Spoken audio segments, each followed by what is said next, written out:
Lamin Yamal bu nomni eshitmagan futbol ishqibozi bo'lmasa kerak. O'zining jozibali o'yinlari bilan 16 yoshidayoq muxlislar e'tiboriga tushgan va ko'plab rekordlarni yangilagan bu yigitcha futbol olamiga o'zgacha zavq bilan kirib keldi. Hozirgi kunda Ispaniya milliy jamoasi va Barselonaning almashtirib bo'lmas o'yinchisiga aylangan Laminning ham tarixi bor.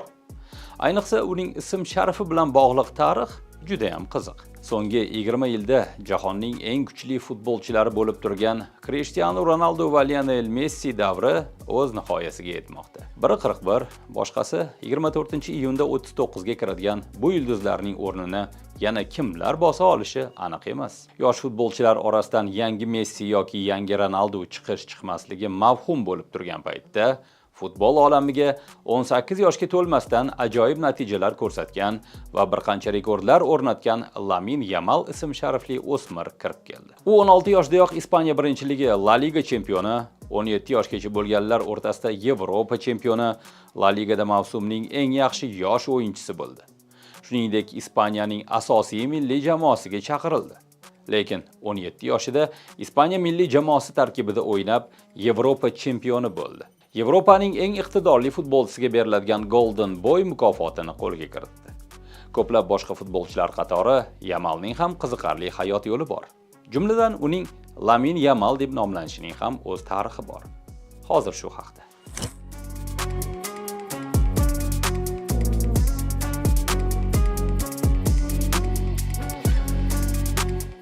To'liq ism sharifi Lamin Yamal Nasroviy Ebana bo'lgan futbolchi 2007-yil 13-iyulda Ispaniyaning muxtoriyat huquqiga ega bo'lgan Kataloniya provinsiyasida afrikalik muhojirlar oilasida tug'ildi. Yamalning otasi kelib chiqishi marokashlik bo'lgan Munir Nasroviy, onasi Ekvatorial Gvineyalik Sheyla Ebana ism sharifli ayol bo'lgan. Siz Munir va Sheylani 1 yil avval shov-shuvli video roliklarda ko'rgan bo'lsangiz kerak. Munir va Sheyla Ispaniyada tanishib oila qurdi. O'sha paytlarda oilaning moliyaviy vaziyati ancha og'ir edi. Shu sababli ularga do'stlari yordam berib turadi. Ayniqsa Munirning Lamin va Yamal ismli do'stlari ularning oilasiga ko'p yaxshiliklar qilgan. Shu sababli xotini homilador bo'lgan paytda Munir do'stlariga agar o'g'il farzand ko'rsa, ularning ismini qo'yishini aytadi. Ko'p o'tmay Munir va Sheyla o'g'il farzand ko'rishdi. Ota do'stlarga bergan va'dasini bajardi va bolaga Lamin Yamal Nasroviy Ebana deb ism sharif berishdi. Lamin Yamal 3 yoshga to'lganida oila ajrashib ketgan. O'shanda u navbati bilan har ikki tomonda otasi va onasi bilan birga yashagan. Otasining oldiga kelganida uning tarbiyasi bilan asosan Munirning onasi shug'ullangan.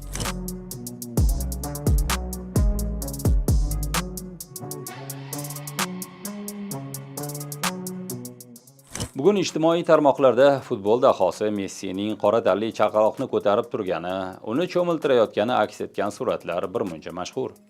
Ma'lum bo'lishicha, Messi cho'miltirayotgan chaqaloq aynan Lamin Yamal ekan. Xo'sh, futbol yulduzi nega Laminni cho'miltiradi? Uni ko'tarib suratga tushadi. Gap shundaki, 2007-yil dekabrda hali Lamin Yamal 6 oylik chaqaloq paytida Barselonaning o'sha vaqtdagi titul homiylari Diario Sport va UNICEF maxsus fotosessiya uyushtirishga qaror qiladi. O'shanda bolalar himoyasi bilan shug'ullanuvchi UNICEF fotosessiyada ishtirok etadigan chaqaloqlarni Kataloniyaning nisbatan qashshoq odamlar yashovchi hududlaridan qidirib topadi. Bolalar orasida qahramonimiz Lamin Yamal ham bor ekan. Bolaning ota-onasi fotosessiyada ishtirok etishga nomzodlar tanlovida g'olib chiqqan. Fotosessiyada Barselona yulduzlari va tanlab olingan bolalar ishtirok etgan. Tasodifni qarangki, Messining chekiga aynan Lamin Yamal tushgan va futbolchi u bilan turli ko'rinishlarda suratga tushadi. Qisqasi, Messi mitti Laminni bolalar vannasida cho'miltirayotgani aks etgan surat shunday paydo bo'lgan. O'shanda bu katta futbolga Barselona orqali kirib kelgan eng iste'dodli ikki o'yinchining ajabtovur uchrashuvi bo'lgandi.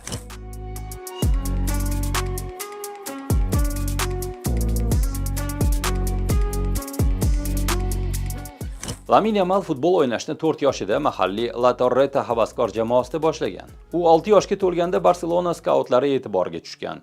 Laminni Barselona futbol akademiyasi La Masiyaga mashg'ulot o'tkazishga chaqirishgan. Bola dastlabki mashg'ulotdanoq La Masiya murabbiylarida ijobiy ta'sirot qoldirdi va ko'p o'tmay Lamin bilan dastlabki shartnoma imzolangan. U La Masiyada shug'ullana boshlagan. O'sha paytlarda Laminning kumirlari Ronaldinho, Messi va Neymar bo'lgan. Shu tariqa kechagina qashshoq kvartalda to'p tepib yurgan bola 7 yoshga to'lmasdan dunyodagi eng yaxshi futbol akademiyalaridan biriga qabul qilindi.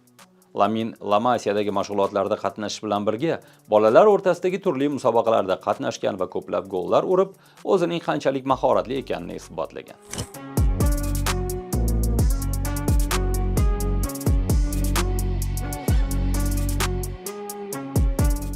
Ko'p o'tmay Yamal akademiyadagi eng iqtidorli futbolchiga aylandi. Bu Barselona murabbiylarini befarq qoldirmaydi va 2022-yilga kelib 15 yoshli Lamin asosiy jamoa bilan mashg'ulotlarda qatnashish imkoniyatiga ega bo'ladi. O'sha paytda Barselonani boshqarib turgan Xavi Laminni ilk bor 2023-yil bahorda La Liga doirasidagi o'yinlarning birida maydonga chiqardi. Bu 29-aprel kuni Real Betis jamoasiga qarshi o'yinda sodir bo'ladi.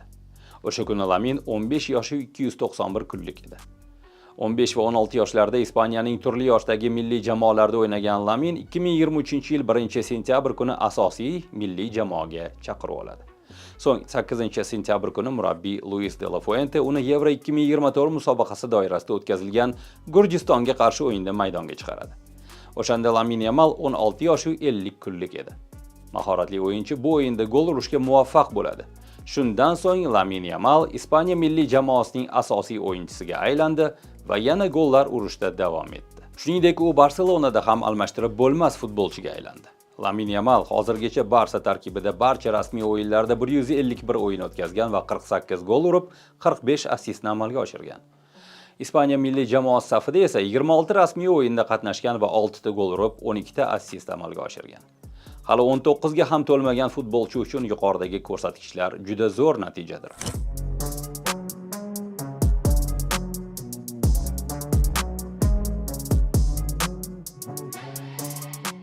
Yamalning rekordlari bir necha yo'nalishda amalga oshirilgan, jumladan u Barselonada, milliy jamoada va Yevropa Chempionlar Ligasida alohida rekordlar qayd etgan.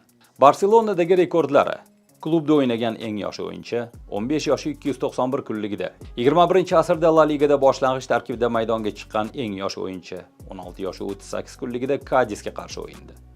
La Ligada golli uzatma bergan eng yosh o'yinchi, 16 yoshi 45 kunligida Villarrealga qarshi o'yindi. La Ligada gol urgan eng yosh o'yinchi, 16 yoshi 87 kunligida Granadaga qarshi o'yindi. El Clasico tarixidagi eng yosh futbolchi, 16 yoshi 107 kunligida. Ispaniya Superkubogida o'ynagan eng yosh futbolchi, 16 yoshi 182 kunligida. La Ligada dubl qayd etgan eng yosh futbolchi, 16 yoshi 213 kunligida. Bu 2024-yil yanvarda Atletik Bilbaoga qarshi o'yinda sodir bo'lgan. Barselona tarixida rasmiy o'yinlarda 50, 100 va 150 o'yin o'tkazgan eng yosh futbolchi. Barselonada La Liga doirasida 100 ta o'yin o'tkazgan eng yosh o'yinchi. Barselona bilan 100 g'alabaga erishgan eng yosh o'yinchi. Barsa tarkibida 40 gol urishga muvaffaq bo'lgan eng yosh o'yinchi. Chempionlar Ligasidagi rekordlari esa quyidagilar. Chempionlar Ligasida debyut qilgan Barselonaning eng yosh futbolchisi, 16 yoshi 68 kunligida, Belgiyaning Antwerpen jamoasiga qarshi o'yinda. Chempionlar Ligasida boshlang'ich tarkibda maydonga chiqqan eng yosh futbolchi, 16 yoshi 83 kunligida, 2023-yil 4-oktyabr Portoga qarshi o'yindi. Chempionlar Ligasida golli uzatma bergan eng yosh futbolchi, 16 yoshi 153 kunligida. Chempionlar Ligasida bir o'yinda gol urgan va golli uzatma bergan eng yosh futbolchi, 16 yoshi 287 kunligida.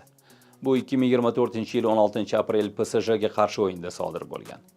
Chempionlar Ligasida dastlabki 10, 20 va 30 o'yin o'tkazgan eng yosh futbolchi. Ispaniya milliy jamoasidagi rekordlar esa quyidagilar. Ispaniya milliy jamoasida debyut qilgan eng yosh futbolchi, 16 yoshi 57 kunligida 2023-yil sentyabr Gurjistonga qarshi o'yinda. Ispaniya milliy jamoasida gol urgan eng yosh futbolchi, 16 yoshi 57 kunligida o'sha o'yinda Gurjistonga qarshi. Ispaniya milliy jamoasi safida Yevropa chempionatida to'p surgan eng yosh o'yinchi, 16 yoshi 339 kunligida. Ispaniya milliy jamoasi safida Yevropa chempionatida golli uzatma bergan eng yosh o'yinchi, 16 yoshi 339 kunligi. Yevropa chempionati play-off bosqichida o'ynagan eng yosh o'yinchi, 16 yoshi 354 kunlik. Yevropa chempionatida gol urgan eng yosh o'yinchi, 16 yoshi 362 kunligida. Yevropa chempionati finalida to'p tepgan eng yosh o'yinchi, 17 yoshi 1 kunligida. Xalqaro darajadagi musobaqa Yevropa chempionatida g'olib bo'lgan eng yosh o'yinchi. 17 yosh u bir kunligida.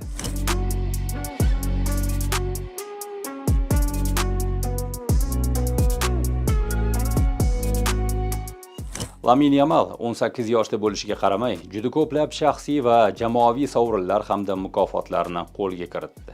Jumladan u 3 karra La Liga chempioni, 1 marta Ispaniya kubogi sohibi, 2 marta Ispaniya Superkubogi egasi, 1 marta Yevropa chempioni, 17 yoshlilar o'rtasidagi Yevropa chempionati to'purari, Yevro 2024 da eng yaxshi yosh o'yinchi, Yevro 2024 da eng chiroyli gol sohibi, La Liganing 2025-26-yillar mavsumidagi eng yaxshi o'yinchisi, 2024-yilda Yevropaning eng yaxshi yosh o'yinchisiga beriladigan Golden Boy mukofoti sohibi. Xalqaro futbol tarixi va statistikasi federatsiyasi IFFHS versiyasiga ko'ra, 2024-yilda jahonning eng yaxshi yosh o'yinchisi. France futbol nashri talqiniga ko'ra, 2024 va 25-yillarda jahonning eng yaxshi yosh o'yinchisi.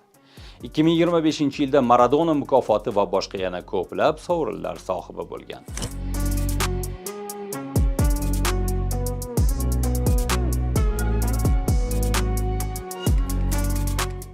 Bugun ayrimlar Yamal shu tarzda to'p surishda davom etsa, juda ko'p ko'rsatkichlar bo'yicha Messidan ham o'tib ketishi mumkinligini aytmoqda.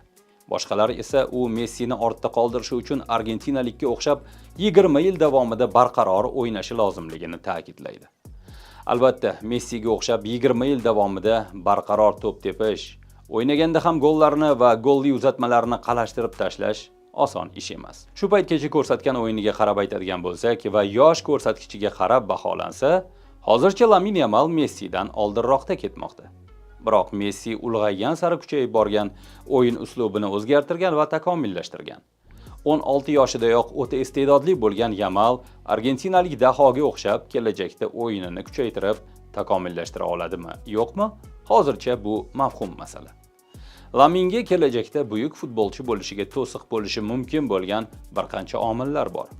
Ular orasida futbolchilarning doimiy hamrohi sanaladigan jarohatlar birinchi o'rinda turadi. Uzoqqa bormaylik, bir necha yil oldin Barselonaning va jahon futbolining bo'lajak yulduz deb ta'riflangan Ansu Fatining faoliyati aynan jarohatlar tufayli barbod bo'ldi.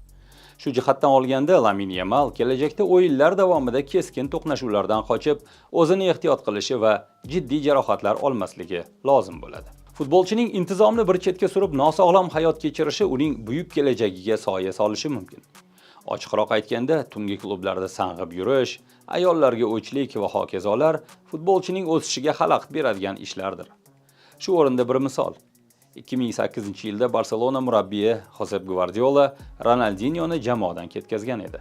Bunga asosiy sabab Ronaldinho tungi klublarning doimiy mijozi edi. Lekin uning ketkazilishiga birgina bu sabab bo'lmagan.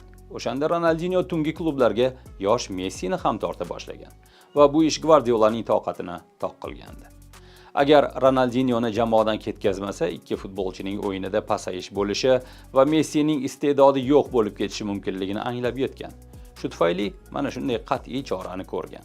Lamine Yamal kamolotga yetishi uchun qiziqqon xarakterini biroz o'zgartirishi va Messiga o'xshab og'ir, bosiq bo'lishi shart. Bundan tashqari, Yamalning buyuk futbolchi bo'lishi uchun murabbiy ham muhim rol o'ynaydi. Futbolchi bu masalada nolimasa ham bo'ladi. Hatto murabbiylikda tajribasi biroz kam bo'lgan Xavi ham unga ishongan va 15 yoshidayoq asosiy jamoaga jalb qilgandi. Barsaning hozirgi murabbiyi Hans-Dieter Flick va Ispaniya milliy jamoasini boshqarib turgan Luis de la Fuente unga muntazam ishonch bildirib kelmoqda. Yamal ikkinchi Messi bo'la oladimi, yo'qmi, buni vaqt ko'rsatadi. Biz esa otasining do'stlari sharafiga nomlangan yosh yulduz o'yinlaridan bahra olishda davom etamiz.